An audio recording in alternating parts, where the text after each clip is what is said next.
नमस्कार साथियों, आज हम बात करेंगे उपसर्ग। हिंदी भाषा में उपसर्ग किसे कहते हैं ये आप सब जानते हो। उपसर्ग, पहली चीज उपसर्ग से प्रश्न कहां से आता है वो मैं आपको बताऊंगा। उपसर्ग वे शब्दांश, ध्यान रखना शब्दांश। एक बार प्रश्न पूछा गया था ऐसे ही में कि उपसर्ग क्या होते हैं। शब्द, दूसरा ऑप्शन था शब्दांश, तीसरा था वाक्य, चौथा ऑप्शन था वाक्यांश। तो ध्यान रखना उपसर्ग मात्र शब्दांश होते हैं, यानी शब्द के छोटे से अंश होते हैं, शब्द पूरे नहीं होते। उपसर्ग किसे कहते हैं सब जानते हो कि वे शब्दांश जो किसी शब्द के धातु या क्रिया के आगे जुड़कर उसके अर्थ में परिवर्तन कर देते हैं उपसर्ग कहलाते हैं। सब जानते हो, ये से परेशान प्रश्न भी पूछते भी नहीं है। उपसर्ग याद कैसे करें, समस्या आती है बच्चों के, तो मैं जिस तरीके से आपको बता रहा हूं वैसे याद कर लो, इससे बार प्रश्न बहुत कम चांस में आएगा, विश्वास करना आप मेरे पे। तो आपको याद कैसे करना है, आ, अब, उप, अप, अपि, अभि, अति, अधि, अनु, सम, सु, नि, वि, निर, निस, दुर, दुस, प्र, परा, प्रति, परि, उत या उद। ये 22 उपसर्ग लिखे मैंने। कितने? 22। कितने लिखे? 22। 22 क्यों लिखे? प्रश्न आता है संस्कृत भाषा के मूल उपसर्ग कितने हैं। तो संस्कृत भाषा के मूल उपसर्ग कितने हैं? 22। तो 22 उपसर्ग हिंदी में भी चलते हैं, इसलिए हम इनको लिख रहे हैं। इनसे प्रश्न आता है, बहुत सारे उपसर्ग होते हैं। हिंदी भाषा के अन्य उपसर्ग वो भी होते हैं बहुत सारे। हिंदी और विदेशी भाषा उपसर्ग बे, वफा ऐसे चलते हैं, वो भी होते हैं, लेकिन उनसे प्रश्न बहुत ही कम चांस में पूछते हैं। तो आपको याद करना, याद होना चाहिए। कैसे याद करना आपको, देखो आ, अब, उप, अप, अपि, अभि, अति, अधि, अनु, सम, सु, नि, वि, निर, निस, दुर, दुस, प्र, परा, प्रति, परि, उत या उद। आ, अब, उप, अप, अपि, अभि, अति, अधि, अनु, सम, सु, नि, वि, निर, निस, दुर, दुस, प्र, परा, प्रति, परि, उत या उद। ये करना याद होना चाहिए, बोलो। आ, अब, उप, अप, अपि, अभि, अति, अधि, अनु, सम, सु, नि, वि, निर, निस, दुर, दुस, प्र, परा, प्रति, परि, उत या उद। बोलो। आ, अब, उप, अप, अपि, अभि, अति, अधि, अनु, सम, सु, नि, वि, निर, निस, दुर, दुस, प्र, परा, प्रति, परि, उत या उद। ठीक, ये 22 उपसर्ग। बहुत सारी किताब में अगर आप देखोगे तो वहां लिखा रहेगा उपसर्ग या प्रादि। तो इन्हें प्रादि क्यों लिखा हुआ रहता है? क्योंकि संस्कृत भाषा के अंदर पहला उपसर्ग किसे माना जाता है? प्र को। किसे माना जाता है? प्र को, इसलिए हम प्रादि में इन्हें बोलते हैं। अब कैसे प्रश्न आते हैं समझो। आपसे प्रश्न दो ही प्रकार से पूछेगा। पहला प्रश्न, निम्न शब्द में कौन सा उपसर्ग है। तो अगर आपको नाम याद है तो आपको पता लग जाएगा उपसर्ग कौन सा होगा। दूसरा, निम्न शब्द में निम्न शब्दों में से किस ऑप्शन के अंदर दो से ज्यादा उपसर्गों का प्रयोग हुआ है। इस प्रकार के आपसे प्रश्न पूछते हैं तो कैसे समझते हैं। पहला उपसर्ग अपना आ, कौन सा? आ। तो देखो उदाहरण देखो इसके, आ जन्म, आहार, आजीवन, ये हो गए आ, आकार, आयाम, ये सरल है। अवमानना, अवगुण, अब की जगह कई बार ओ भी लिखा हुआ था, अव, ये वाला अव। तो बात देखिए, अवगुण या अवगुण एक ही बात। अवगुण, अवलेह, अवधि, अवमानना, ये सब अव के। ठीक है। फिर उपाचार्य, ध्यान रखना उपसर्ग अगर आपने संधि ढंग से पढ़ी हो, संधि मैंने पढ़ाई थी आपको, उपसर्ग हमेशा वही निकलेंगे मूल शब्द को छोड़कर। अगर मूल शब्द बन ही नहीं रहा, आप उपसर्ग निकाल रहे हो, कभी नहीं बनेगा। उपसर्ग हमेशा मूल शब्द के अलग होने के बाद ही निकलते हैं। एक शब्द में एक या दो या तीन उपसर्ग हो सकते हैं, दो से अधिक भी हो सकते हैं, समझिए। उपाचार्य, उपधन आचार्य, उपसर्ग उपाध्याय, उपधन अधिधन आय, यानी संधि हो रही है, संधि पढ़ाई थी मैंने आपको। उप धन अधि धन आय हो रही है, तो दो उपसर्ग आ गए, उप भी आ गया, अधि भी आ गया, आय, यानी संधि हो रही है यहाँ पे, तो दो उपसर्ग भी हो सकते हैं। साथ में आप लिखते रहना। उपराष्ट्रपति, उप यानी थोड़ा कम, उपराष्ट्रपति। अपकार, अगला उपसर्ग होता है अप, तो अपकार, उपकार का विलोम अपकार। अपमान, अपेक्षा, इसमें भी गुण संधि अपधन इक्षा, अपेक्षा। अपहरण, अपिहित, अपिहित यानी होता है ढक्कन। अपिदान, अपिहित यानी बुरा ही होता है, अपिदान। अपितु, ये सब अपि के उपसर्ग। ठीक है। अभिनय, अभिनय, अभ्यर्थी यानी संधि, अभिधन अर्थी। अब अर्थ निकल रहा है, अभिधन अर्थी, मूल शब्द निकलना चाहिए तभी निकलेगा उपसर्ग, ध्यान रखना। अभ्यर्थी, अभिक्रमण, अभिज्ञान, अभिधा, अभी वाले उपसर्ग हो जाएंगे। अतिक्रमण, अगला कौन सा है? अति, तो अतिक्रमण करना। अत्यधिक यानी संधि, अति धन अधिक, मूल शब्द बाहर निकलेगा, ये बात आप ध्यान में दिमाग बैठा लेना। अतियु, अति धन यु। अब ऑप्शन आएगा अति में उपसर्ग कौन सा है? अति, फिर दूसरा ऑप्शन आएगा अति से ऑप्शन आएगा दोनों डी, इनमें से कोई नहीं या कोई एक्स्ट्रा, तो ध्यान रखना। अब अति उपसर्ग आएगा, ये बड़ा अति मैंने कहीं बताया नहीं, कहीं आएगा इसमें नहीं आया, तो मूल उपसर्ग छोटा अति होता है, तो ऑप्शन आंसर क्या आएगा इसका? अति, छोटा अति। ये बात आपको दिमाग में बैठा लेनी है।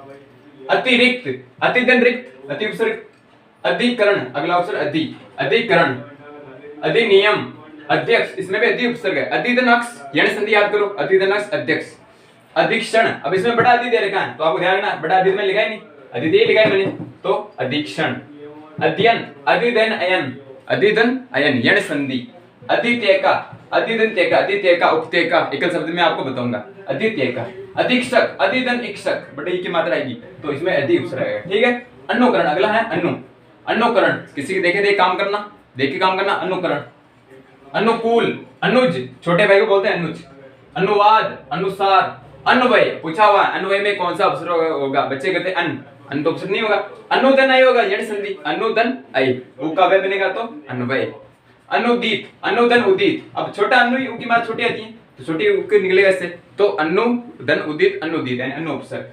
संकल्प, संकल्प, अगला है सम उपसर्ग, जो भी अनुस्वार वाले वर्ण है, शब्द है अनुस्वार वाला कोई भी, संकल्प कोई भी आ जाए तो उसमें क्या आएगा, सम उपसर्ग, कौन सा आएगा, सम उपसर्ग, आपको समझना है। तो संकल्प में सम, संचय में सम, संधि सम दन धा दन की प्रत्यय बताया था मैंने, सम उपसर्ग, समास सम दन आस, संयोग सम दन योग, संस्करण सम दन करण संस्करण, सुगंध, अब अगला उपसर्ग है सु, सुगंध, सु उपसर्ग आ गया अच्छे कार्य के लिए, सुशील, सु उपसर्ग आया हुआ है, सुक्ति, अब सु में छोटी की मात्रा आती है तो सुधन उक्ति, सु उपसर्ग आएगा, स्वस्ति, सुधन अस्ति आया हुआ, स्वस्ति यानी कल्याण, तो सु उपसर्ग सुधन अस्ति स्वस्ति, यण संधि, सुखद, सुख को देने वाला, स्वच्छ, सुधन अच्छ, पूछा हुआ सुधन अच्छ, यण संधि होगी। अगला उपसर्ग है नी है तो निकर, निडर, निकम्मा, ये नी सरल है।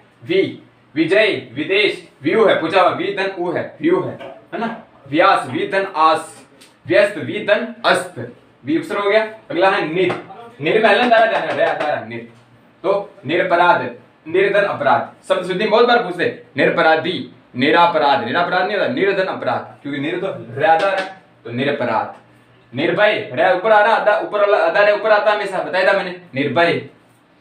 निर्जन, निश्चय, अब इसमें निश, अगला उपसर्ग निश, ध्यान रख लेना, मैंने उपसर्ग आपको निश में यही बताया, ये वाला से, दंते से, इसके अलावा विरत से नहीं आएगा। अब आप ये से दे देगा, संधि याद करो आप, तो ये से निश्चय आएगा, ध्यान रखना, बच्चे गलती यही करते हैं।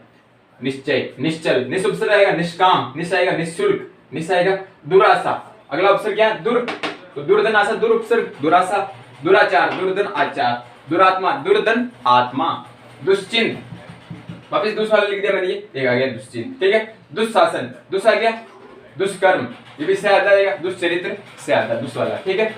आगे देखते प्र, दुष् के बाद क्या, प्र, प्रदान, प्रबल, प्रारंभ, प्रधन आरंभ, प्रारंभ, और अगला है परा, पराजय, पराभव, पराकाष्ठा, ये परा हो गया। सरली है प्रति, प्रतिदिन, प्रत्येक यण संधि, प्रतिदिन एक, प्रत्यक्ष, प्रतिदन अक्ष यण संधि, प्रतिवर्ष, परिमार्जन, परिधान यानी वस्त्र, परिवर्तन, इसमें भी पूछा हुआ परिवर्तन में कौन सा उपसर्ग है, तो परि उपसर्ग, ठीक है। परिष्कार, परि उपसर्ग, संधि याद करो आप, पर्युषण पर्व मनाते हैं, पर्युषण पर्व जैन समाज के लोग, तो पर्युषण, परिधन उषण, यण संधि, पर्युषण, परि उपसर्ग। उज्ज्वल, अब बताया मैंने उत या उद, परिश्रम ऑप्शन आएगा आपके उत या उद दोनों में से एक आएगा, 90% चांस है, 90% चांस में उत या उद दोनों में से एक आएगा। अगर बाई चांस दोनों आ जाए तो फिर आपको विरिता देनी उद को, इसको देनी उद को, ये बात ध्यान रखना आप, तो उद को मानना। तो ऑप्शन कौन सा है, उत या उद।